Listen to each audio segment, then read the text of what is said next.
بسم اللہ الرحمن الرحیم۔ عزیز دوستو، آج ہم حضرت ابراہیم علیہ السلام کا ذکر کر رہے ہیں۔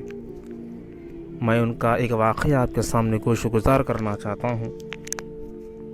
حضرت ابراہیم علیہ السلام کی عادت مبارکہ تھی کہ رات کا کھانا کبھی بھی اکیلے نہیں کھایا کرتے تھے، کسی نہ کسی کو ضرور مدعو فرما کر کھایا کرتے تھے۔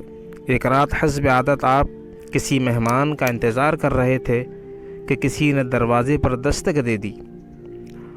آپ نے دروازہ کھولا تو دیکھا وہاں ایک 80 سال کا بوڑھا تھا۔ اس نے کہا کہ مجھے کچھ کھانے کو دے دو، مجھے بے حد بھوک لگی ہے۔ حضرت ابراہیم علیہ السلام خوش ہوئے اور خوش ہو کر فرمایا مرحبا مرحبا۔ اس آدمی کو کہا کہ ہاتھ دھو لیجئے، اور پھر اس کے سامنے کھانے کو رکھا اور کہا کہ بسم اللہ کیجئے۔ وہ بوڑھا بولا میں بسم اللہ نہیں پڑھوں گا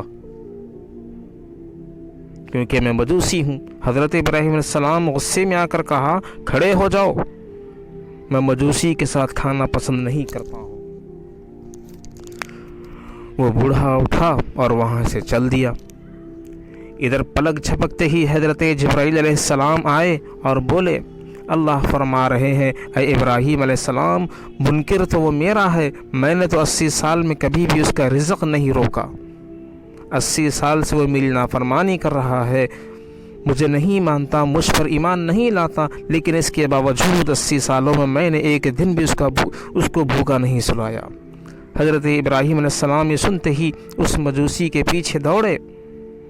تھوڑی دور گئے تھے کہ وہ آدمی مل گیا۔ آپ علیہ السلام نے فرمایا اے اللہ کے بندے مجھے معاف کر دو، اے اللہ کے بندے مجھے معاف کر دو، میرے ساتھ چل کر کھانا کھا لو، آپ کی وجہ سے اللہ مجھ سے سخت ناراض ہو گیا ہے۔ مجوسی بولا کہ کون اللہ؟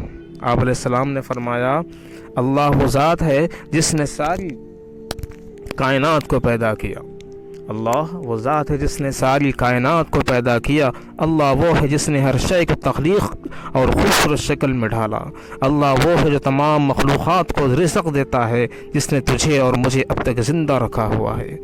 مجوسی حضرت ابراہیم علیہ السلام کی باتیں سن کر رونے لگا اور بولا کہ تیرا رب تو بڑا عظیم ہے، تیرے رب کے اخلاق تو بہت اعلیٰ اور عظیم ہے، میں اتنے پیار کرنے والے رب پر ایمان لاتا ہوں۔ چنانچہ اس نے کلمہ پڑھا اور ایمان لایا۔ الحمدللہ، اللہ کی محبت کو دیکھ کر وہ ایمان لایا۔ تو عزیز دوستوں، ہمیں بھی نفرت گناہگار سے نہیں بلکہ اس کے گناہ سے کرنا چاہیے۔ جو کوئی بھی انسان کسی گناہ میں مبتلا ہو، ہمیں اس سے نفرت نہیں کرنی چاہیے بلکہ اس کے لیے ہدایت کی دعا کرنی چاہیے۔